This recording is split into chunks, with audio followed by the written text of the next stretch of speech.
Hi everybody, welcome back to my channel on Feynman integration. Today we're going to be revisiting this integral. I believe I did this integral very early on in this channel, back when I was using the community center whiteboard. We're going to be solving it a different way today. This is going to be more of like a brute force Feynman integration method. The other way used kind of a trick. Well, go ahead and watch the video. I'll post a link in the description. Let me get some more light going here. All right, maybe that'll be a little bit better. Okay, maybe a little bit more. That doesn't help that much, but okay. So let's see.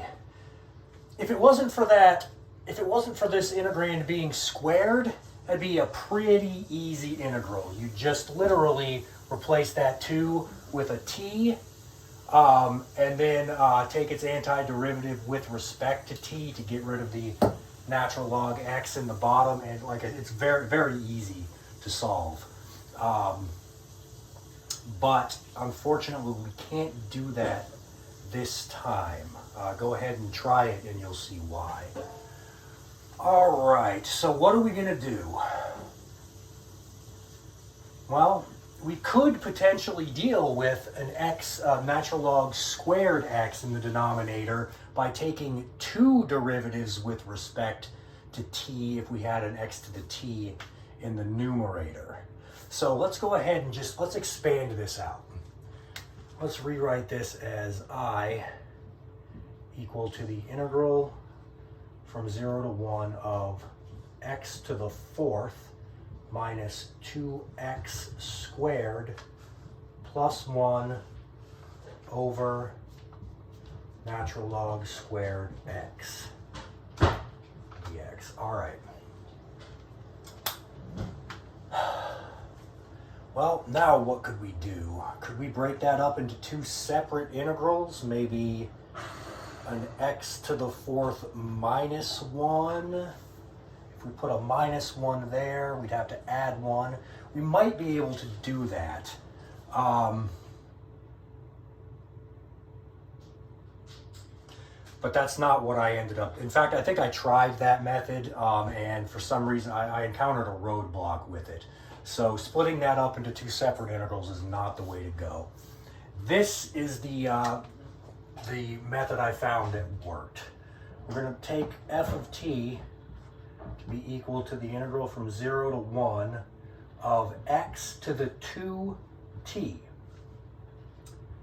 minus 2x to the t plus 1 over natural log squared x dx. And when I plugged this function of t into a graphing calculator, it is a bizarre looking function. And go ahead, if you have access to something like that, like do it on Wolfram Alpha or maybe the Desmos online graphing calculator, and just put it in there.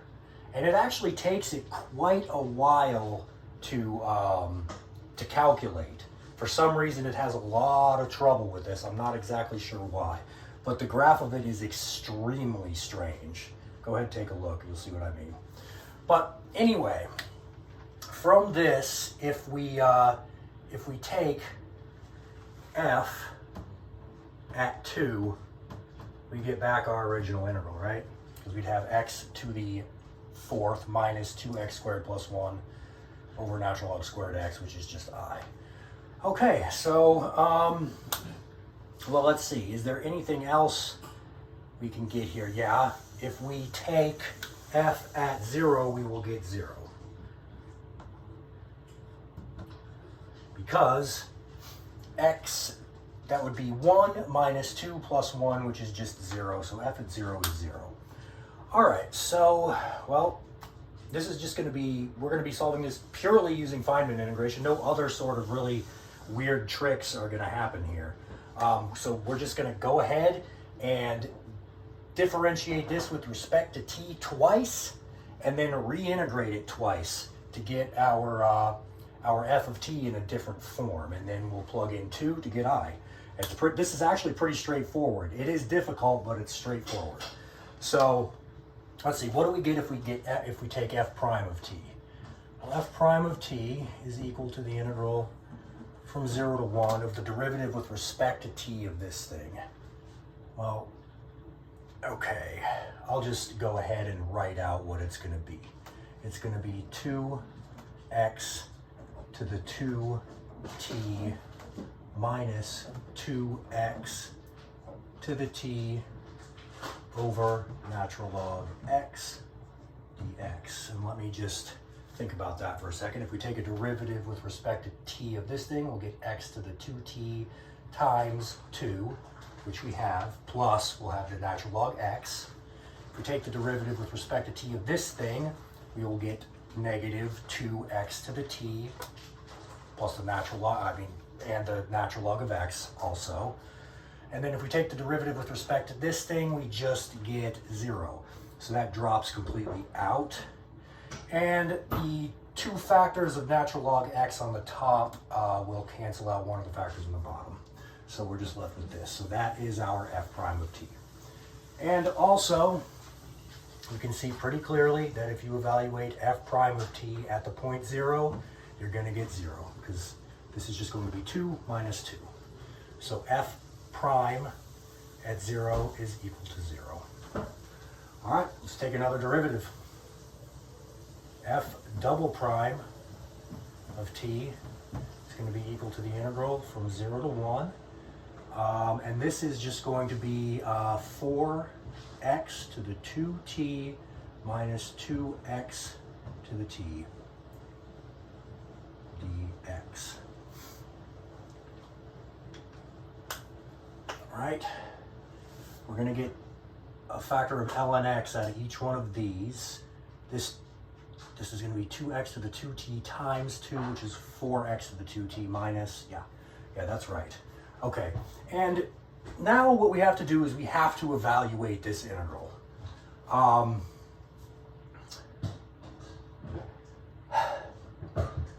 That's not nice, but it is absolutely doable. And what you get, I'm not going to do it since you can evaluate that. Those are very straightforward integrals. Very, very, very straightforward integrals. Because don't forget, this exponent is not dependent on x. You're literally just using the power rule every time. This t is a constant with respect to x. So you get 4x to the 2t minus 1. You know what to do. You know how to do basic integration. So I'm just going to jump right to what this actually equals. That's going to be equal to, so f prime of double prime of t is going to be equal to this, 2 over 2t squared plus 3t plus 1. And there is no plus c because it is not an indefinite integral. So that is literally our expression for f prime of t. All right, now we need to get all the way back to f of t. Well, our first step is going to be going back to f prime of t. So,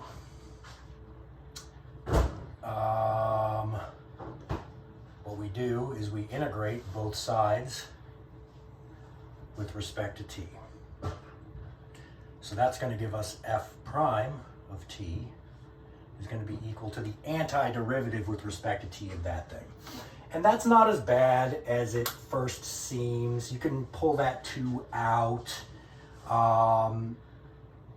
In fact, you can divide the top and the bottom by 2 and then complete the square and then make the substitution, and you'll end up with some kind of arc tangent. No, I'm sorry, you'll end up with, well, I'll just tell you. I actually did the integral already. So our f prime of t is going to be equal to this after all the simplification. This is totally doable. This is an absolutely doable integral using traditional techniques. So however hard it is, you can still do it.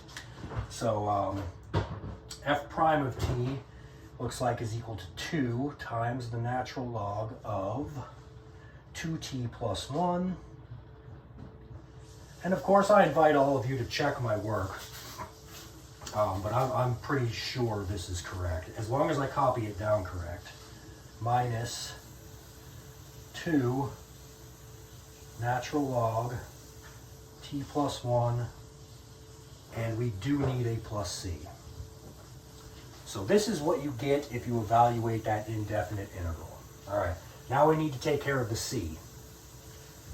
All right, well, we know that f prime at 0 is equal to 0. So that means that 0 is equal to, well, let's see. If we plugged in t for 0, this would be 0, this would be 0, giving us c is equal to 0. So I'm just going to go ahead and erase that c. All right, now I believe our f double prime of t is going to require this entire bottom line almost.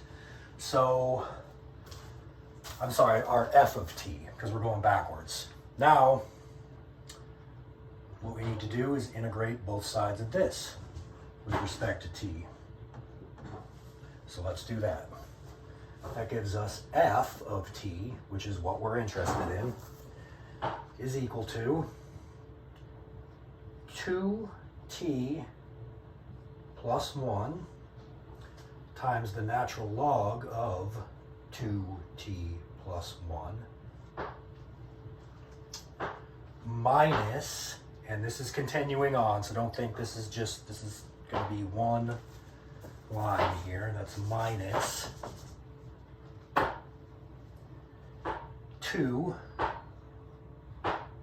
times t plus 1 times the natural log of t plus 1 plus c, because it is an indefinite integral.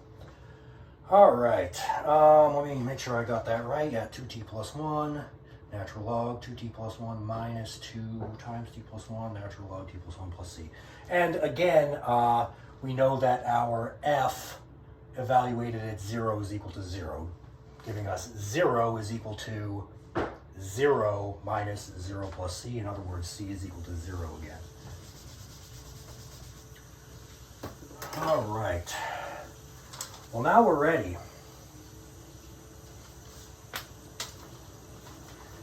Now we're ready to evaluate it. We have our f of t with no constant of integration. We literally just have to plug in 2.